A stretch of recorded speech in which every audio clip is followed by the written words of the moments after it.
Howdy folks, thanks for tuning in. Hope y'all doing okay. So I don't know why I'm on this kick about my dealership life, but I figured I'd tell you another one about a frustrating tire kicker that I dealt with. This couple, and I'd say they're late 50s, maybe early 60s, just old enough that all their kids are out of the house and they've got grandkids on the way. I don't remember exactly. They're driving this 240,000 mile Jeep Cherokee.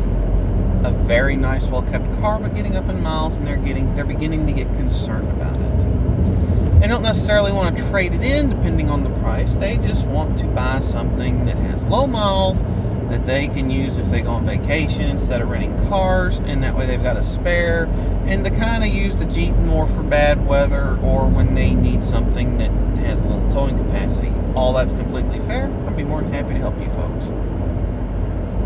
They want a Fusion. Back at the time, Fusion was the best-selling car, not vehicle, car, in America, supplanting the Toyota Camry for a few years. Fantastic little vehicles, drove a bunch of them, liked most of them.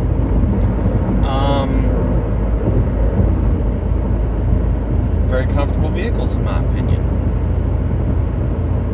So we start looking at Fusions, and we look at new Fusions, and we look at used Fusions, and we look at the previous generation Fusions, and we look at new Fusions, and we keep going on and on and on and on and on. And these people are probably the most paranoid people I think I've ever met about being screwed by a dealership.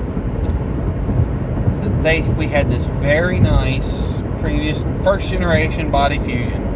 But it was 3 years old, ridiculously low miles, and had every option you could put on it at the time.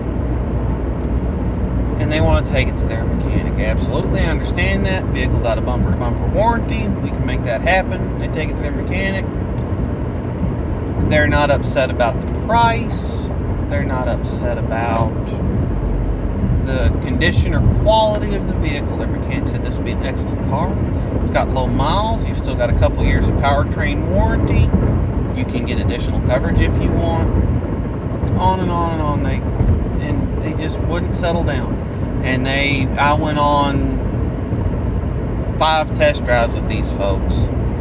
They'd go to their church, pull up in the parking lot, and they'd sit and they'd look at it. And then they get out and they look at it in the parking spot with no one else there on a Friday afternoon. And then they get back in the car. And then they go back and I don't know. I just don't know. And they ended up wasting my time. Well, fast forward 7-8 months after that, and after I kind of quit hearing from them, I bump into the wife at the grocery store. I'm writing service now. I don't care if they buy a car or drive this Jeep into the grave. I don't care. I'm a service advisor at this point. The only thing about sales that means anything to me is if done properly, and if the salesman and the service writers can handle everything properly, we generate a new customer, and we can keep a good business relationship forever, because they will bring their car in for maintenance and repair, and then whenever they decide it's time to upgrade or get something newer with fewer miles on it, I can refer them back up to their salesman, or if that salesman's moved on, a different salesman that I have a good working relationship with.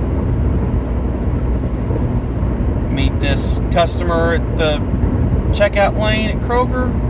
8 months later, they have still not bought a car. And I can't say that I blame them. They were wanting to take brand new 4-mile, when the sticker's still on, units to their mechanic to have him look at them. I just could not understand that level of paranoia. Like, I understand not wanting to buy something that is a problem,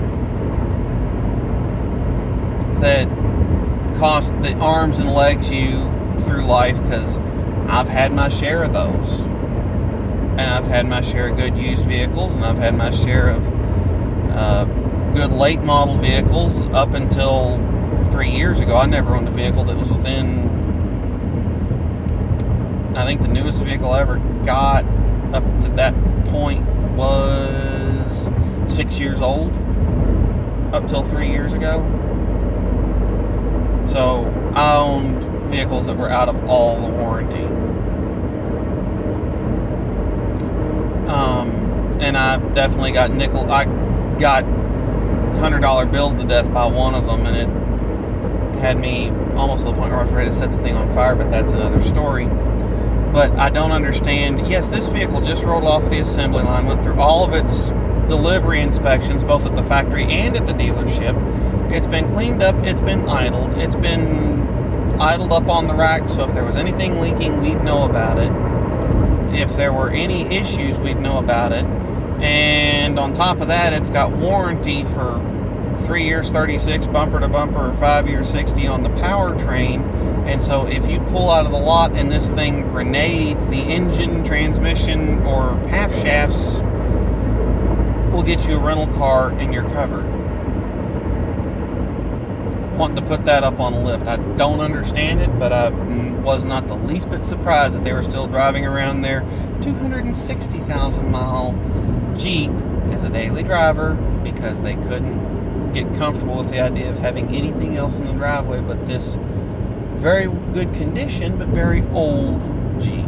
So y'all take care. Thanks for tuning in. I'll be more than happy to catch y'all next time. Have a good afternoon.